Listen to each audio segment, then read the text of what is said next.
अवकल समीकरण में हम चैप्टर पढ़ रहे थे प्रथम क्रम तथा उच्च घात के अवकल समीकरण। इसमें अपन ने विचित्र हल पढ़ा था। विचित्र हल किसे कहते हैं और इसके क्वेश्चंस कैसे सॉल्व करते हैं ये अपन ने पढ़ा था। आज इसमें विचित्र हल में विविक्तिकर और पढ़ते हैं और इनके बारे में इसमें जो कस्पिडल लोकस है, टैक लोकस है, नोडल है या एनवलप है, उन सब के बारे में जानकारी प्राप्त करते हैं। तो विचित्र हल निकालने का एक दूसरा तरीका भी अपन आज पढ़ते हैं कि ये विविक्तिकर P और C क्या होते हैं और इनकी सहायता से विचित्र हल कैसे ज्ञात किया जाता है, इसका आज अध्ययन करते हैं। तो जैसा कि मैंने पहले बताया था विचित्र हल, उसमें बताया था विचित्र हल में कि कई बार अवकल समीकरण के ऐसे हल प्राप्त होते हैं जो व्यापक हल को विशिष्ट मान देने पर नहीं बनते। ऐसे हल विचित्र या अवकल समीकरण के व्यापक हल द्वारा प्रदर्शित वक्रों के कुल का एनवलप ही विचित्र हल कहलाता है। ये सामान्यतः व्यापक हल की विशेष स्थिति नहीं होते। तो इसमें जो बात जो नई है वो ये बतानी है कि अवकल समीकरण के व्यापक हल द्वारा प्रदर्शित वक्रों का कुल, मतलब व्यापक हल जो निकालते हैं उसमें C आता है। C के अलग अलग मान देंगे। जो अचर आएगा उस अचर के स्वेच्छ अचर जो C काम में लेते हैं समाकलित करने पर, उसको C को अलग अलग मान देंगे तो वक्रों का अलग कुल प्राप्त होगा। तो ये जो प्रदर्शित वक्रों के कुल का एनवलप, उनका एनवलप होगा, वही विचित्र हल होगा। तो इसके बारे में आज एनवलप है और इसके साथ बाएं बिंदु उनका अध्ययन करेंगे। तो विचित्र हल पढ़ा था, उसको थोड़ा सा आगे चल रहे हैं कि वक्रों के कुल का एनवलप निकालना कैसे अपन इसे जानते हैं। तो जैसे इसमें एक छोटी सी, जैसे एक अपन लें कि y = px + a/p अपने को क्लारेट रूप का कोई समीकरण दे रखा है।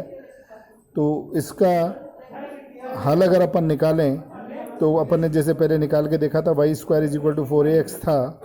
तो ये जो परवलय बन रहा है y² = 4ax, ये इस परवलय की स्पर्श रेखा y = mx + a/m ही तो होती है।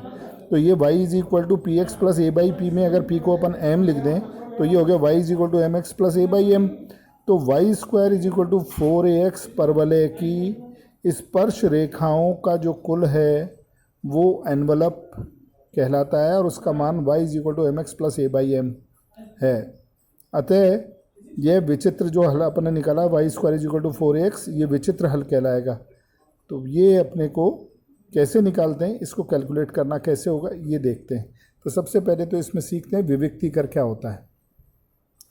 तो विविक्तिकर शॉर्ट नोट्स में मैंने बना रखा है पूरा, जो इसमें बिल्कुल खास बातें जो आपको जाननी चाहिए वो सारी इसमें मेंशन है, इसलिए इसको बहुत ध्यान से पढ़ लें। अक्षर ज़रूर आपको इसमें छोटे मिलेंगे, लेकिन ये बिल्कुल क्लियर हो जाएगा कि इसमें कैसे करें। अब मान लीजिए कोई अवकल समीकरण अपने को दी गई है f(x(y)p = 0, मतलब कोई फंक्शन दिया हुआ है जिसमें x आ रहा है, y आ रहा है और p मतलब dy/dx आ रहा है, अवकलन dy/dx। तो ये प्रथम क्रम है तो केवल dy/dx आएगा, p² मतलब d2y/dx² वगैरह नहीं आएंगे।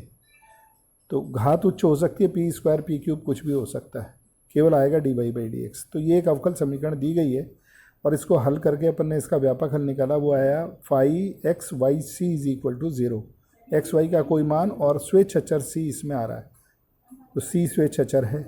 तो p विविक्तिकर इससे कैसे निकलेगा, इसको निकालने के लिए जो प्रश्न दिया गया है f(x(y)p = 0, उसमें इस प्रश्न को p के सापेक्ष अवकलित करके 0 रखेंगे, मतलब ∂f/∂p 0 करेंगे। अब जो ∂f/∂p आया 0 और एक फलन शुरू में जो प्रश्न था f(x(y)p = 0, इन दोनों से p का विलोप करेंगे तो विविक्तिकर p विविक्तिकर प्राप्त होगा। तो p विविक्तिकर संबंध एक बिंदु पथ प्रदर्शित करता है जिसके प्रत्येक बिंदु के लिए दिए गए प्रश्न पर, मतलब समीकरण 1 पर p के मान समान होते हैं। तो p के बहुत सारे मान हैं, वो समान होंगे, तो ये कहलाएगा p विविक्तिकर।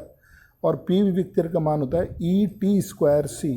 तो p विविक्तिकर में जो भी कुछ मान आ रहा है वो इक्वलेंट टू होता है ET²C, E for envelope, T for tac locus और C फॉर कस्पिडल लोकस। इसकी बात अपन आगे करेंगे, लेकिन अभी आपको ध्यान रखना है कि p डिस्क्रीमेंट बराबर ET²C है। इसी प्रकार अब C विविक्तिकर की बात करते हैं। तो C विविक्तिकर जो अपना हल व्यापक हल निकाला था दिए गए प्रश्न का, जिसको अपन ने समीकरण नंबर 2 में बताया है तो व्यापक हल जो ये phi x y c is equal to 0 है, व्यापक हल को अगर अवकलित करें सी के सापेक्ष, मतलब del phi by del C is equal to 0 निकालें, तो एक तो जो व्यापक हल था और एक उसका अवकलन सी के सापेक्ष था, इन दोनों से सी को विलुप्त कर दें तो सी विविक्तिकर प्राप्त होगा। अब सी विविक्तिकर संबंध भी एक बिंदुपथ होता है जिसके प्रत्येक बिंदु के लिए 2 पर सी के मान समान होते हैं। ये जो इक्वेशन नंबर 2 जो व्यापक हल था उस पर सी के मान समान होंगे, तो ये कहलाता है सी विविक्तिकर संबंध। सी विविक्तिकर संबंध का मान होता है, ये भी आपको ध्यान रखना है, ई N square C cube. N है पाथ नोडल लोकस, पाथ बिंदुपथ, और सी कस्पिडल उभयाग्र बिंदुपथ, टी स्पर्श बिंदुपथ, टी का मतलब स्पर्श बिंदुपथ, tac locus, N means nodal locus path बिंदुपथ, सी मीन्स कस्पिडल लोकस उभयाग्र बिंदुपथ, और ई एनवलप है ही। तो सी डिस्क्रिमिनेंट में E N square C cube आएगा, जो भी मान आएगा वो इसके बराबर होगा। और पी डिस्क्रिमिनेंट और सी डिस्क्रिमिनेंट को ध्यान से देखें तो ई इसमें कॉमन है एनवलप, और एनवलप का मतलब आगे अपन ने पहले अभी डिस्कस किया था, एनवलप ही विचित्र हल होता है, ये अपन ने अभी पहले देखा था। तो उसको दोबारा अपन एनवलप को दोबारा से बताता हूँ मैं, इसको भी थोड़ा समझ लेना चाहिए।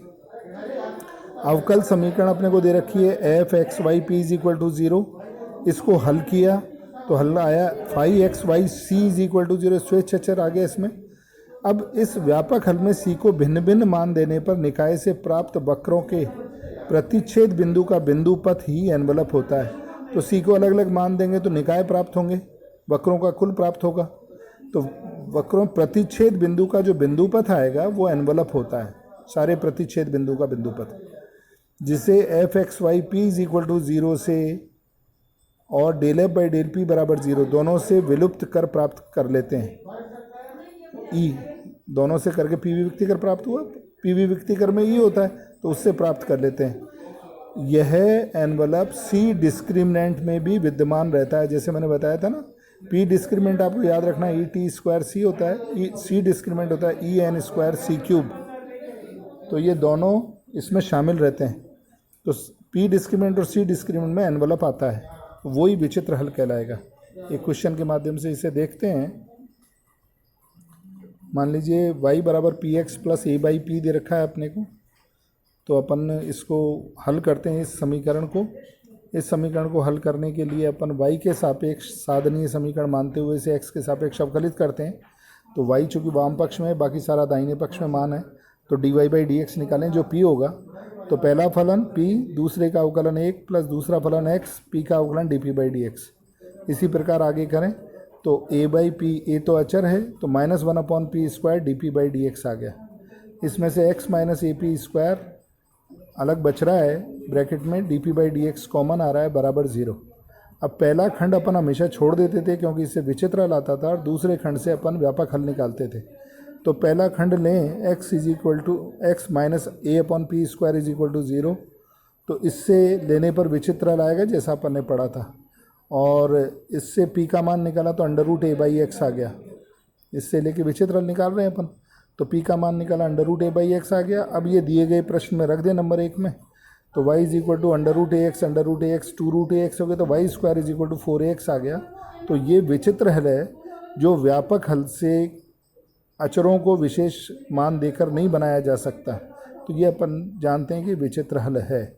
अब इसको विचित्र हल निकालने को अपन जो अभी अपन ने पी डिस्क्रिमिनेंट और सी डिस्क्रिमिनेंट की बात करी थी उससे भी इसे देखेंगे, उससे अपन मान निकालेंगे और देखेंगे कि ये मान कैसे आता है। इससे पहले एक बाएं बिंदुपथ और है, तो बाएं बिंदुपथ देखें। तो बाएं बिंदुपथ चूँकि एनवलप के सभी सामान्यतः व्यापक हल को संतुष्ट नहीं करते, सभी मान जो हैं व्यापक हल को संतुष्ट नहीं करते, तो बाएं बिंदुपथ कहलाते हैं। कभी कभी विचित्र हल व्यापक हल को विशिष्ट मान देने पर आ जाता है, कभी कभी आता है, अतः ये विशिष्ट हल ही होगा, विशिष्ट हल ही कहलाएगा, फिर वो विचित्र हल नहीं कहलाएगा। अतः अवकल समीकरण f x y is equal to 0 का विचित्र हल ई उसके पी तथा सी विविक्तिकर दोनों में विद्यमान रहता है। इस विविक्तिकर को कुछ अन्य पद भी विद्यमान रहते हैं जिसके बारे में बताया जा चुका है ऊपर। जैसे पी डिस्क्रिमिनेंट था ई टी स्क्वायर सी और सी डिस्क्रिमिनेंट था ई एन स्क्वायर सी क्यूब। अब इसमें जो टी एन सी आ रहे हैं, टी कहलाता है टैक्लोकस स्पर्श बिंदु पथ, एन कहलाता है नोडल लोकस पाथ बिंदु पथ, सी कहलाता है कस्पिडल लोकस उभयाग्र बिंदु पथ। और इनको हल करने के लिए भी प्रश्न करते हैं जिनमें अपन पी डिस्क्रिमिनेंट और सी डिस्क्रिमिनेंट निकाल कर और ये देख लेंगे कि इसका कॉमन मान क्या है, वही विचित्र हल होगा। तो उस तरह का प्रश्न करते हैं। आइए विचित्र हल और पी और सी डिस्क्रिमिनेंट पे क्वेश्चन करते हैं कि पी सी डिस्क्रिमिनेंट निकालकर उससे विचित्र हल कैसे ज्ञात करते हैं। तो क्वेश्चन है find the general solution, singular solution and extraneous loci of the following question. और क्वेश्चन है पी स्क्वायर 2 माइनस 3y का whole square is equal to 4 1 minus y. तो एक ऐसा क्वेश्चन दे दिया जिसमें p x y सब आ रहे हैं। तो फिर इसके लिए अपने को बाह्य बिंदु पथ भी बताना है, विचित्र हल भी बताना है और व्यापक हल भी बताना, तीनों चीज़ निकालनी है इसमें। तो जो क्वेश्चन अपने को दिया गया है वो p द्वारा साधनीय साफ दिख रहा है, p अकेला p स्क्वायर आ रहा है, बाकी सारे x y के राइट हैंड साइड में फलन आ जाएंगे। तो इस इक्वेशन को अपन ने पी स्क्वायर बराबर लिख लिया 4 1 minus Y over 2 minus 3y का होल स्क्वायर। ये जो दिया हुआ है इसको इस रूप में लिख लिया तो p की वैल्यू आ गई। p मतलब dy बाई डी एक्स की वैल्यू आ गई। तो अगर p को अपन dy बाई डी एक्स लिखें तो राइट हैंड साइड में पूरा y का ही फलन है, इसलिए चर पृथक होकर इंटीग्रेट करके मान निकाला जा सकता है। तो प्रथम क्रम प्रथम घात के अवकल समीकरण में बदला हुआ सवाल है। तो अपन ने dy बाई डी एक्स लिखा और उसको चर पृथक कर दिए।